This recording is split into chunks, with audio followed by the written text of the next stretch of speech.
Dominique Lauzin, je suis pharmacien biologiste et j'exerce dans la région ouest et plus précisément à Poitiers.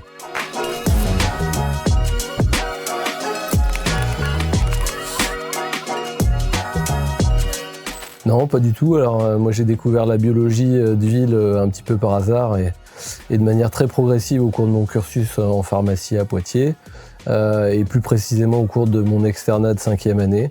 C'est là où j'ai choisi de passer l'internet et de devenir biologiste médical. La biologie de ville semblait effectivement plus en phase avec mes attentes. J'ai découvert une biologie beaucoup plus polyvalente et surtout avec un contact avec les patients quotidien. Des échanges avec les médecins beaucoup plus réguliers et puis surtout voilà, un travail de management des équipes et voilà, un travail beaucoup plus varié que ce que je pouvais avoir vu au cours de mon internat en biologie spécialisée.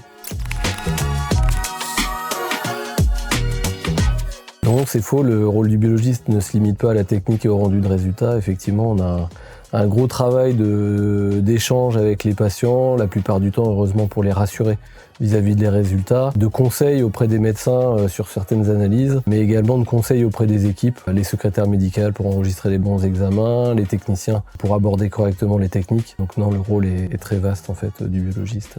C'est vrai qu'au bout de 8 ans, on a envie de s'investir un petit peu plus. Quand on commence à se dire qu'on maîtrise assez finement son métier de biologiste de ville, on a envie de pouvoir s'impliquer un petit peu plus dans les décisions du laboratoire, dans les choix stratégiques et dans les choix techniques. Donc en 2019, effectivement, j'ai la chance de pouvoir être associé et intégré directement au comité de direction. Et donc ça m'a permis quand même de découvrir ce qu'était la gestion administrative d'un laboratoire avec toute la complexité que ça peut représenter, quoi.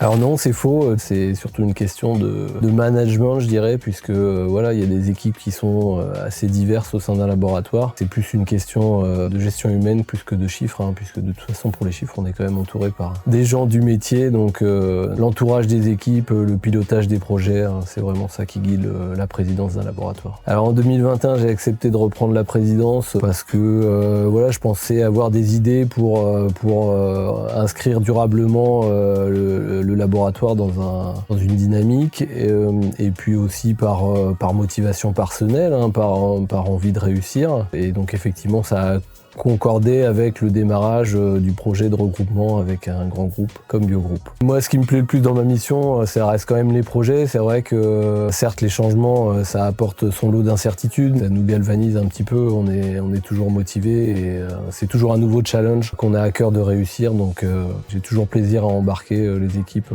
dans des projets en espérant toujours avoir des améliorations, de bénéficier d'améliorations évidemment. Alors pour moi, il n'y a pas eu vraiment d'effet papillon. Je peux pas dire que ça joue à une seule rencontre. Je pense que c'est plus une multitude de petits événements, mais pour moi, c'était quand même plutôt la stabilité de mon parcours, la fidélité envers mes patrons qui un jour m'ont associé et aussi la constance auprès des équipes. Donc voilà, c'est plus plein de petites choses au quotidien qui ont fait que finalement on avance et on progresse et on grimpe un petit peu la hiérarchie, quoi. Alors si je devais donner un conseil à un biologiste qui hésite à s'investir, j'ai envie de lui dire fonce. De toute façon, des erreurs on en a tous fait, on en fera tous et en fait l'important finalement c'est de les étudier après, d'y réfléchir pour ne pas les refaire. Faut pas hésiter, on est bien entouré, on essaye d'être bienveillant, donc il faut y aller.